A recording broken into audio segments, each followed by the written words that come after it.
want you to watch this whole video with no distractions, and I want you to be aware of how you feel right now before the video begins, and I want you to be aware of how you feel when the video ends.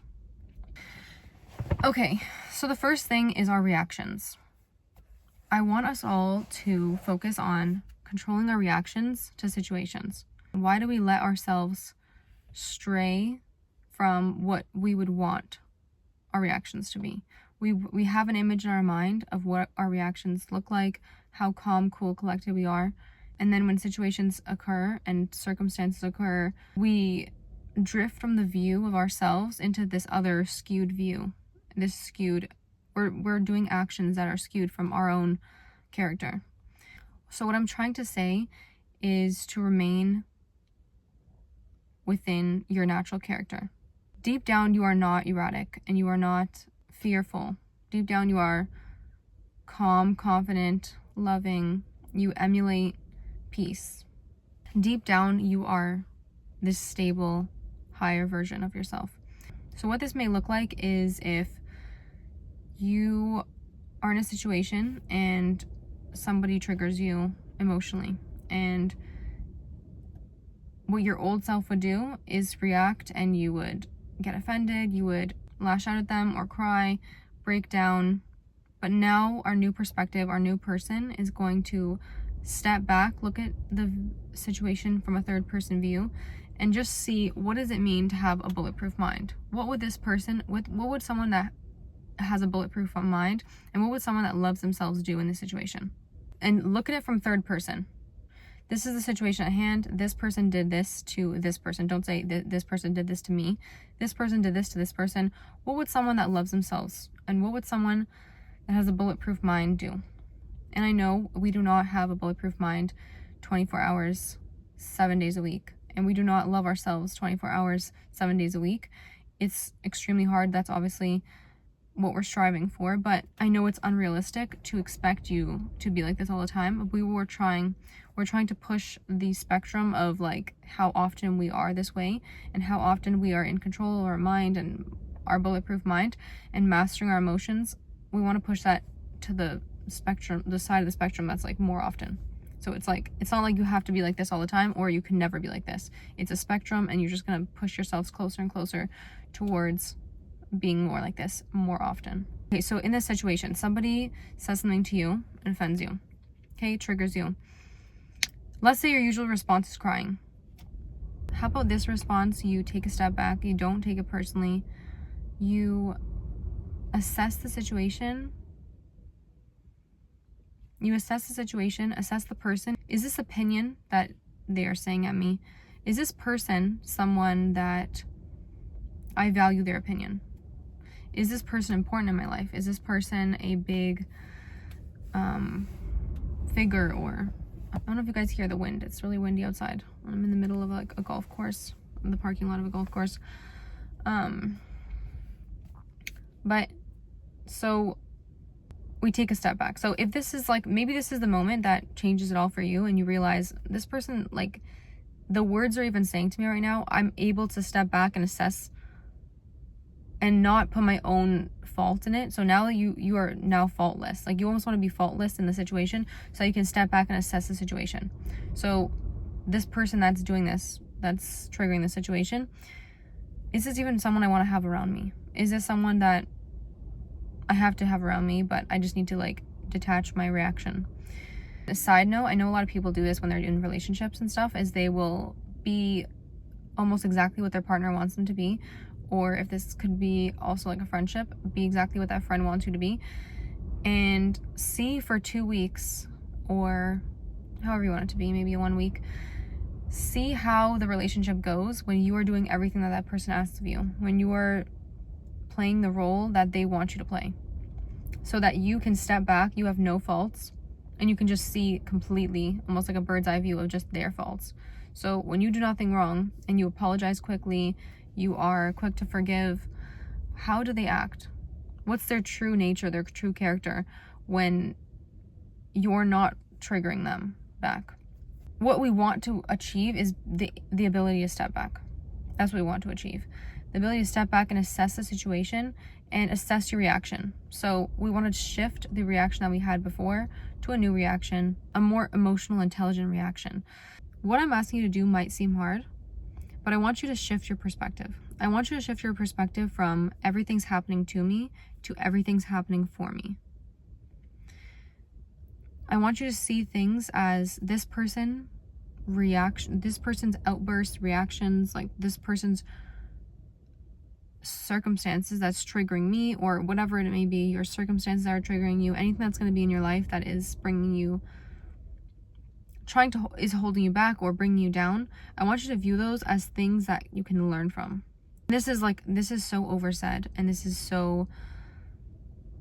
just talked about so much, but people are just not getting the idea, is always see the good in every situation. Like, I'm going to give you guys an example of something that happened to me yesterday.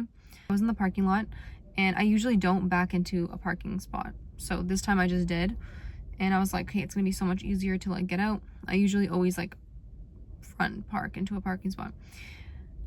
So yeah, I go in, I do what I got to do, come out.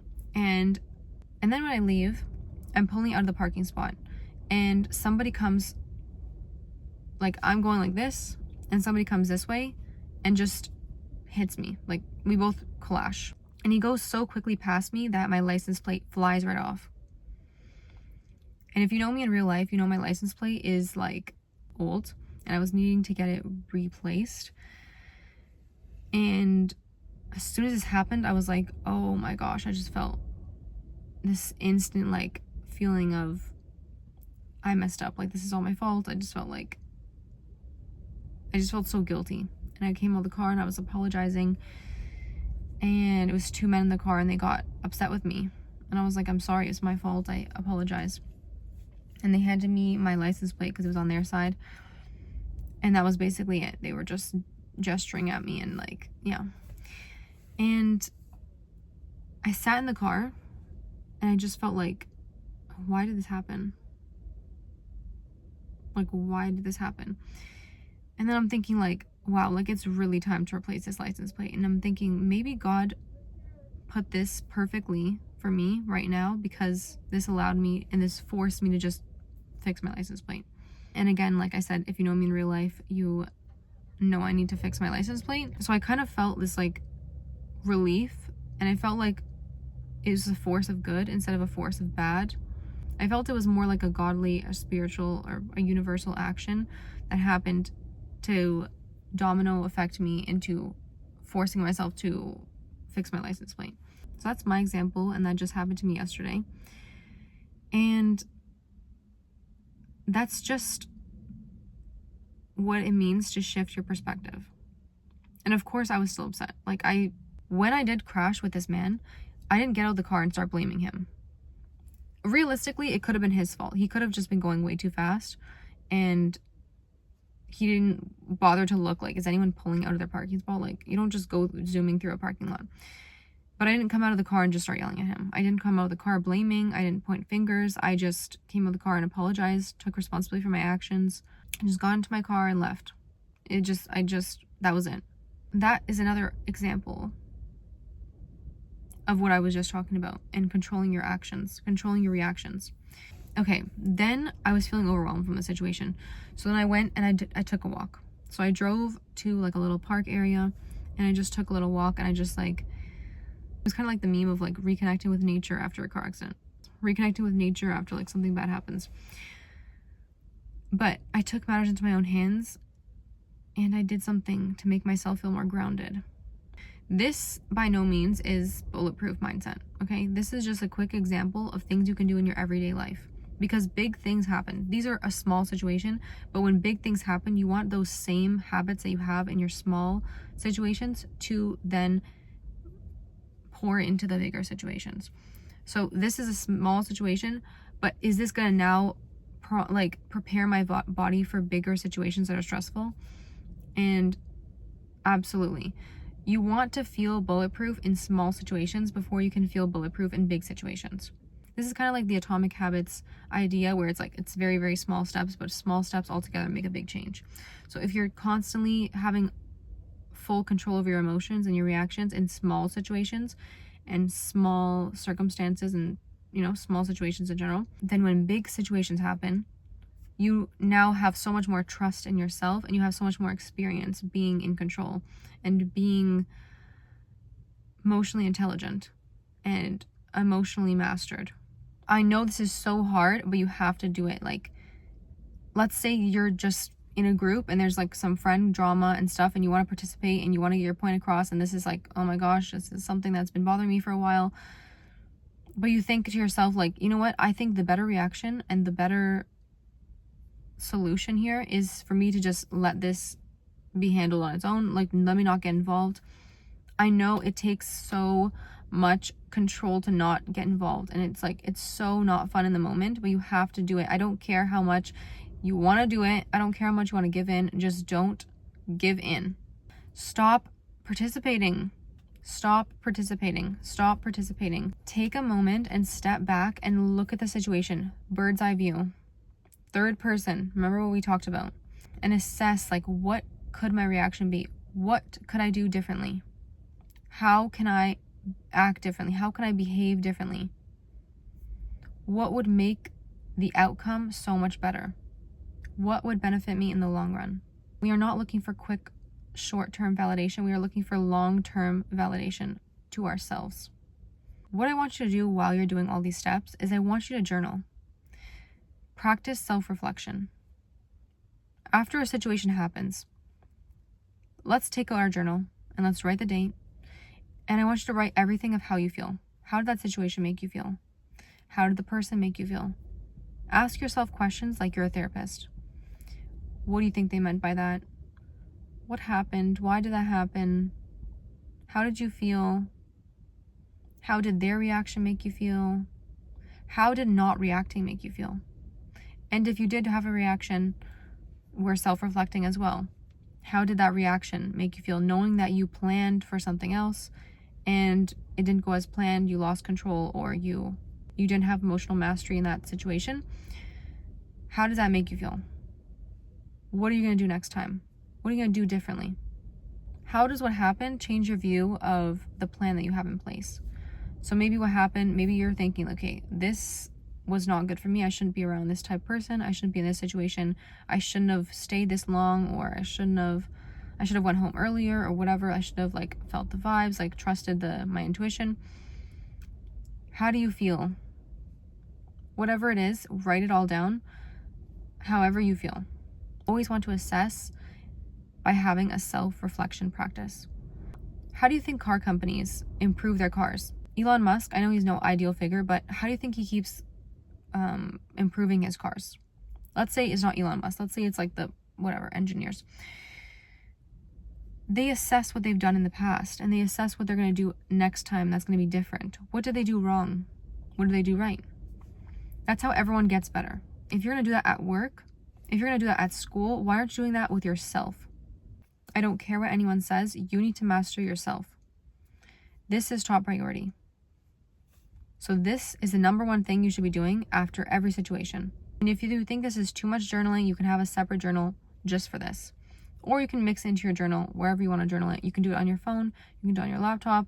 Physical journal is the best, but if you want to keep it in like a notes app locked up on your phone, and if you feel more secure that way, then for sure, like, by all means, go ahead. And this all goes hand in hand with discipline. Like, you cannot practice all the things I just mentioned in this video without having discipline. We want to cultivate discipline in our lives. We want to cultivate discipline in our lives. And as I said, it starts with the small situations. So are you disciplined to wake up at a certain time? It may not be a life or death situation. It may not be like so important that you wake up at a certain time. You may not have nowhere to go, but you cultivating discipline with a wake up time and a sleep schedule will show your body and show yourself that you have discipline. You have mastery. You can then implement this type of confidence in yourself in other aspects of your life. It can be meal prep. You've prepped your meals for the week. It could be your skincare routine. I am so adamant on my skincare routine. Everyone in my life knows this. I don't skip my skincare routine. I don't skip my hygiene routines. Brushing my teeth, flossing my teeth, scraping my tongue, washing my face, moisturizing, serum. Like, I don't skip these types of things I'm just disciplined when it comes to hygiene. And we're all more disciplined in some areas than we are in others. And it's okay. Don't beat yourself up about it. We just want to cultivate that discipline more in more areas and in more often, and keep up with it. If you can do a 30-day fast, these are so crucial and so important, because after that 30 days, depending on how much you followed through with it, you will feel so much more confidence in yourself. Like, no joke, this literally works. Like, I've done it in the past. Anytime you do like a 30-day, 40-day fast, you can fast from social media, or you can fast from Netflix, you can fast from a certain food product, you can fast from certain actions. You cultivating discipline for that amount of time shows your body that you can trust yourself, you have confidence in yourself, you love yourself, you can be relied on. That is so critical to everything else. It's like a domino effect in your life. It starts with this. It literally starts with this. This is a cheat code. This is literally a cheat code. You guys need to use this. I don't care how much you think it's not going to help, it's not going to work. Try it. Literally try it, and then comment in this video. Comment down below how you're going to do this. Even better if you guys can comment down below on what you're going to fast from for 30 days. And if you do this, also comment below how it goes in 30 days. But you're going to feel a lot better. And track it. Obviously, you have to track it in like a notebook. Just make sure you have like a checklist. This also keeps you accountable, and then this also motivates you, because you want to check the box off that, yeah, I did abstain from this activity or food or whatever it may be. Or it could be a sleep schedule. It could be something that you didn't fast from. It could be something that you implemented. So that's another thing. It's just your discipline practice, okay? So a discipline practice. We're implementing a discipline practice. That's it. Comment down below your discipline practice. Something that you implemented. So sleep routine. You're going to wake up at 7 a.m. and you're going to go to bed at 11 p.m. every single night. So on a check mark, make all the check boxes, and then every single day, check mark if you did that. That's it. Okay, guys, that's it. I'll see you guys in my next video. And you guys know where to find me. My Instagrams are in my description. My Instagram, and my health coaching link. And I will see you guys in my next video.